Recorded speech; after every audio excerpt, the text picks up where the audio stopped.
এই হলো আমাদের রাস্তার অবস্থা, দেখেন। হ্যাঁ,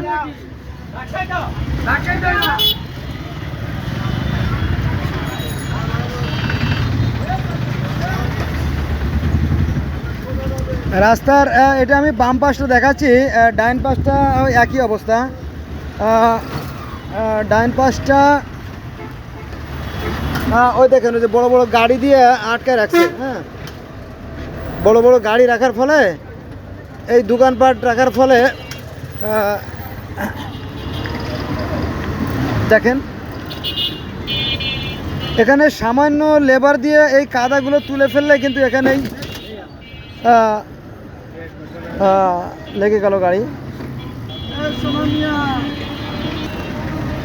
দেখেন অবস্থা, একদম খাল নদী হয়ে গেছে। দেখেন, হ্যাঁ, এটাই আমাদের মানে চিত্র, এটাই আমাদের স্বভাব।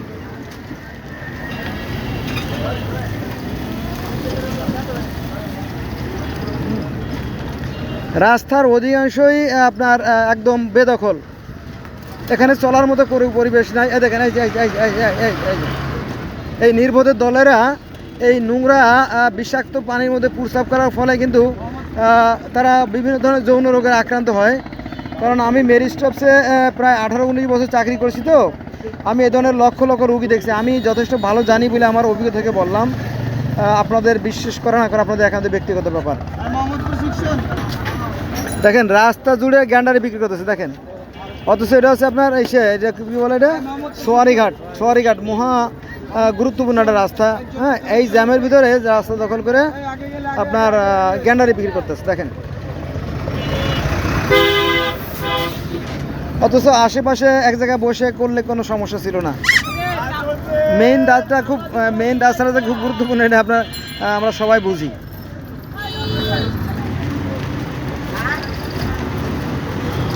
বন্ধুরা, অবিশ্বাস্য হলো সত্য, এটাই সত্য। দেখেন অবস্থা, রাস্তার প্রায় 3 ভাগের 2 ভাগই নষ্ট করে ফেলাইছে, দেখেন। অথচ এটা কিন্তু সংস্কার খুব একটা কঠিন কাজ না। দেখেন এই ময়লাগুলো পিক আপে করে তুলে ফেল দিলেই কিন্তু রাস্তাটা চলাচলের উপযুক্ত হয়ে যায়, দেখেন। এটা হচ্ছে আমাদের পাপের প্রায়শ্চিত্ত, আমাদের পাপের ফল আমরা নিজেরাই ভোগ করতেছি।